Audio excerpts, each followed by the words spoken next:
భారత్ పాక్ మధ్య యుద్ధాన్ని ఆపేస్తున్నట్టు మే 10వ తారీఖు సాయంత్రం అసలు ఈ సిచ్యువేషన్తో ఏమాత్రం సంబంధం లేనటువంటి అమెరికా ప్రెసిడెంట్ డొనాల్డ్ ట్రంప్ ఒక సర్ప్రైజింగ్ స్టేట్మెంట్ ఇచ్చాడు. ఆ తర్వాత ఈ రెండు దేశాలు కూడా సీజ్ ఫైర్ మీద ఒక అండర్స్టాండింగ్కి వచ్చినట్టు అఫీషియల్గా ఒప్పుకున్నాయి. ఇదంతా మనకు తెలిసిందే.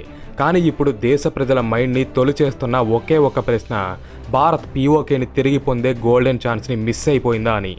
ఎందుకంటే ప్రస్తుతం పాకిస్తాన్ దాని 70 ఏళ్ల చరిత్రలో అత్యంత వీకెస్ట్ పాయింట్లో ఉంది.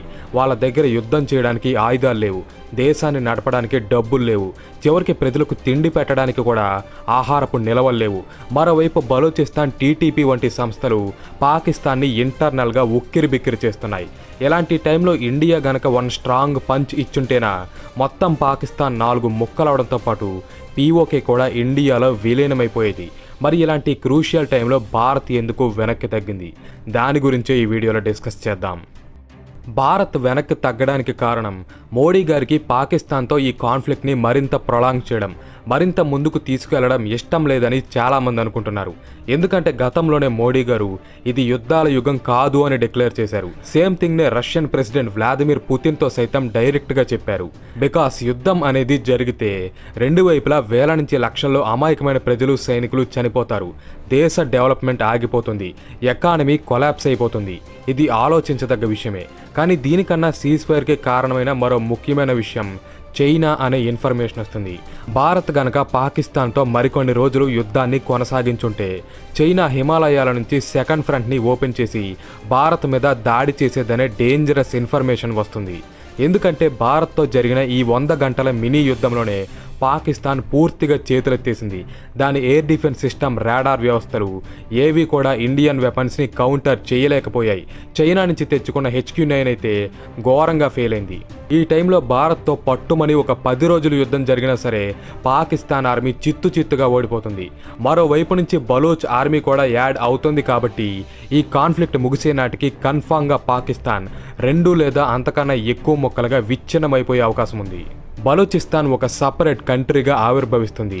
అండ్ పాకిస్తాన్ అనే దేశమే లేకపోతే భారత ఉపఖండంలో ఉగ్రవాదం పూర్తిగా అంతమైపోతుంది. టెర్రర్ని ఎవరు స్పాన్సర్ చేయరు. భారత్తో కిల్లి గజ్జాలు పెట్టుకోవడానికి పాకిస్తాన్ దేశమే ఉండదు. కాబట్టి ఇండియా ఇంకా సేఫ్ కంట్రీగా మారుతుంది.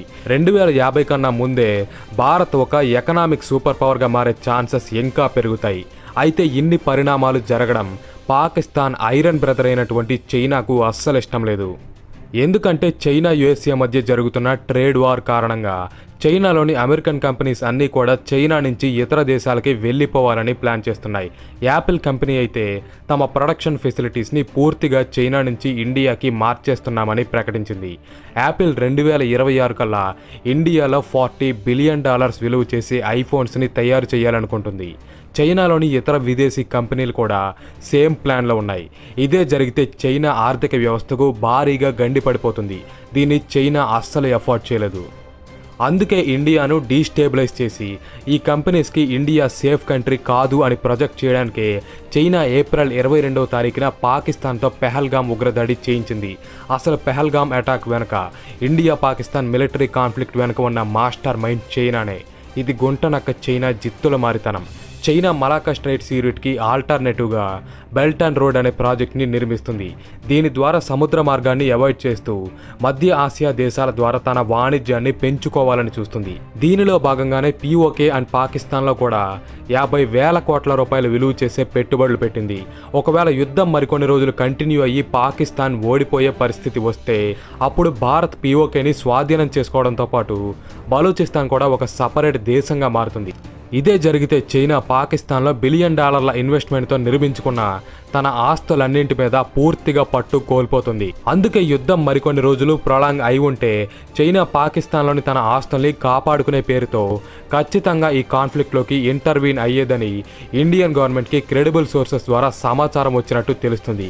అదే జరిగితే అప్పుడు ఇండియా చైనా పాకిస్తాన్తో ఒకేసారి 2 ఫ్రంట్ వార్ని ఎదుర్కోవాల్సి వస్తుంది. అమెరికా కూడా చైనాకి ఈ కాన్ఫ్లిక్ట్లో దూరే ఉద్దేశం ఉంది అన్నట్టుగా ఇండియాకి తెలియజేసిందనే వార్తలు వస్తున్నాయి. పైగా ఈ పాకిస్తాన్ అనేది ర్యాబిస్ పట్టిన పిచ్చి కుక్క లాంటి దేశం అని చెప్పుకోవచ్చు.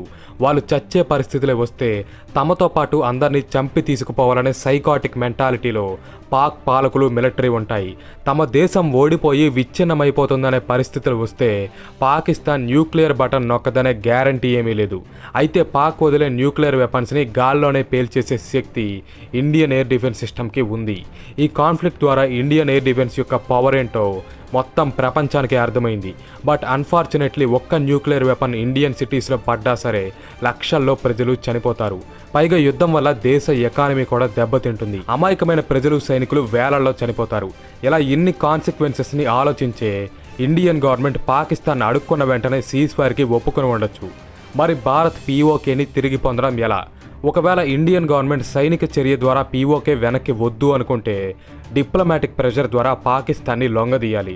ఉగ్రవాదాన్ని అంతం చేసి పీఓకేని వెనక్కి ఇస్తేనే సింధు నది జలాలు వదులుతామని కఠినమైన షరతులు పెట్టాలి. పాకిస్తాన్ ఎకానమీని కోలుకోలేని విధంగా దెబ్బ కొట్టాలి. రూపాయి అప్పు కూడా పుట్టనివ్వకుండా ప్రపంచాన్ని ఇన్ఫ్లుయెన్స్ చేయాలి. అయితే ఎన్ని చేసినా పాకిస్తాన్ మొత్తం ఎండిపోయి చచ్చిపోతారే తప్ప శాంతి సామరస్యంతో పీఓకేని భారత్కు అప్పచెప్పే ఛాన్సెస్ చాలా తక్కువగానే ఉంటాయి. అన్లెస్ పాకిస్తాన్ గవర్నమెంట్ కొంచెం బుర్రా బుద్ధి వాడితే తప్ప ఇది జరగదు. అయితే దీనిపై మీ ఒపీనియన్ ఏంటి? భారత్ కేవలం దౌత్యంతోనే పీఓకేని వెనక్కి తీసుకురాగలదా? అలాగే ఈ వీడియోలో మనం భారత్ చైనా పాక్లతో 2 ఫ్రంట్ వార్ని ఎదుర్కొనే పరిస్థితి రావచ్చు అని చెప్పుకున్నాం. అయితే ఈ 2 ఫ్రంట్ వార్ ఎలా ఉంటుంది? దీనిలో ఎవరిది పైచేయి అవుతుంది? తెలుసుకోవాలనుకుంటే ఖచ్చితంగా కామెంట్ చేయండి. నెక్స్ట్ ఆ టాపిక్ మీద కూడా వీడియో చేస్తాను. అలానే ఈ వీడియో నచ్చితే లైక్ చేయండి. అలాగే ఇటువంటి మరిన్ని ఇంట్రెస్టింగ్ జియోపాలిటికల్ వీడియోస్ కోసం మన ఛానల్కి సబ్స్క్రైబ్ అవ్వండి. Thanks for watching. జై హింద్.